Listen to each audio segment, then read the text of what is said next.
Will power होती है उस विजन को जमीनी धरातल पर उतारने का।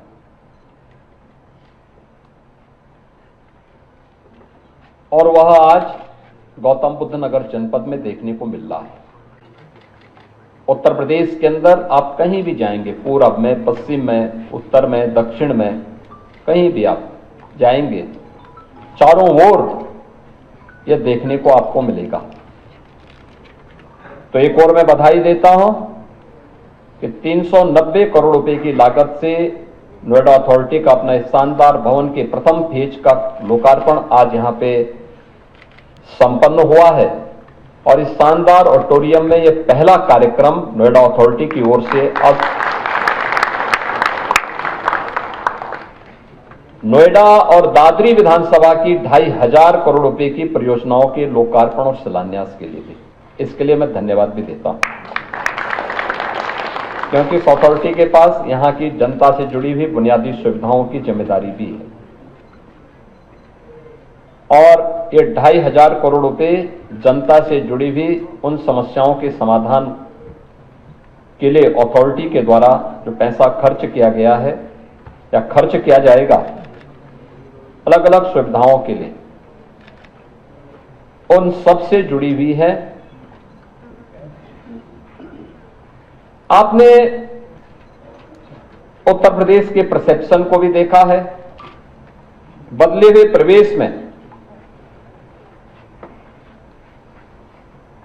बदलते हुए उत्तर प्रदेश को आप बहुत नजदीक से महसूस कर रहे हैं। आज से 9 वर्ष पहले का उत्तर प्रदेश क्या था और आज का उत्तर प्रदेश क्या है। ये गौतम बुद्ध नगर जनपद तो वास्तव में 17 के पहले तत्कालीन मुख्यमंत्रियों के लिए स्थापित था। वे भय के मारे नहीं आते थे। मुझे याद है 2017 में मुख्यमंत्री बनने के बाद जब प्रधानमंत्री जी यहां पर आ रहे थे, मेट्रो का उद्घाटन था, तो मेरे पास संदेश आया था प्रधानमंत्री कार्यालय से कि आप किसी मंत्री को इसके लिए नियुक्त कर सकते हैं। मैंने कहा क्या मतलब, कोई विशेष बात? उन्होंने कहा नहीं, क्योंकि नोएडा के बारे में यह मान्यता है कि मुख्यमंत्री वहां नहीं आते हैं। मैंने कहा मैं तो नोएडा में ही हूं इस समय। उन्होंने कहा नोएडा में है? मैंने कहा हाँ, मैं प्रधानमंत्री जी के कार्यक्रम की तैयारी की समीक्षा करने के लिए आया था। उन्होंने कहा नहीं, प्रधानमंत्री जी का यह है कि बहुत आवश्यक नहीं, प्रोटोकॉल के बारे में बहुत चिंतित होने की आवश्यकता नहीं।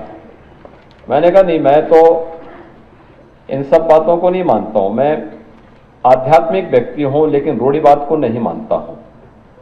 और ये जनता जनार्दन से जुड़ी हुई समस्या का समाधान की जिम्मेदारी जनता ने अगर भारतीय जनता पार्टी की सरकार को दिया है तो हम उस समाधान का रास्ता निकालेंगे और मार्ग प्रशस्त भी करेंगे। और सबसे बड़ी समस्या हमारे सामने उस समय आई थी बिल्डर बायर का विवाद। हम लोगों ने बिठाया था, उसका रास्ता भी निकाला। 1 वर्ष में 1.25 लाख बायर्स को हम लोगों ने आवास भी उपलब्ध करवाए। बाद में कुछ लोग बहुत होशियार हो गए थे, वो सुप्रीम कोर्ट चले गए। तो फिर तो जब वहां मामला अटकता है तो फिर तो उसकी कोई सीमा नहीं होती, अंतहीन सिलसिला चलता है। और तो फिर भी गनीमत है कि जब समाधान नहीं निकला, हम लोगों को फिर नीति आयोग के सीईओ के नेतृत्व में एक टीम गठित करनी पड़ी, एक हाई लेवल कमेटी बनानी पड़ी और फिर हम लोगों ने बहुत सारी सुविधाएं उपलब्ध करवाई और 3 लाख से अधिक बायर्स को हम मकान, उनका आवास उपलब्ध करवाने में सफल हुए हैं। बहुत सारी समस्याओं का समाधान हुआ। लेकिन मेरा मानना है कि अब नोएडा अथॉरिटी के पास अपना भवन होने के कारण हम बेहतरीन सुविधा यहां पर दे पाएंगे, चाहे वह यहां के अन्नदाता किसानों की समस्या का हो, चाहे वह यहां पे जिन लोगों ने यहां पे जितने भी ऐसे एसोसिएशन हैं, RWA हैं या उद्यमी हैं, इन सब की समस्या का समाधान अब एक छत के नीचे नोएडा अथॉरिटी के अपने कार्यालय भवन के अंदर प्राप्त होगा और सारी सुविधाएं अथॉरिटी ऑनलाइन कर दे तो बहुत अच्छा होगा। मुझे लगता है आज के दिन पे हमें इसका उपयोग करना चाहिए।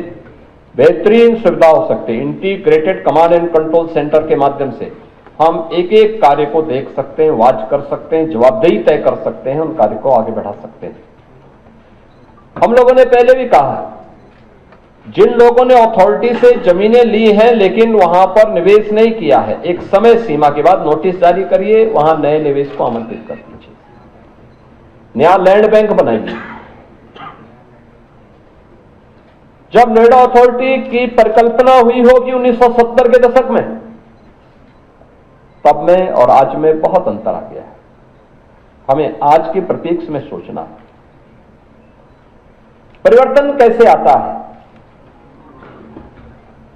आज मैं प्रातः काल यहां पे दोपहर में मैं यहां पहुंचा हूं और जेवर एयरपोर्ट पे हम लोगों ने लैंड किया। अब जेवर से कॉमर्शियल फ्लाइट प्रारंभ हो चुकी है, डोमेस्टिक प्रारंभ हो चुकी है, कुछ ही दिनों के बाद इंटरनेशनल फ्लाइट भी वहां से प्रारंभ हो जाएंगे।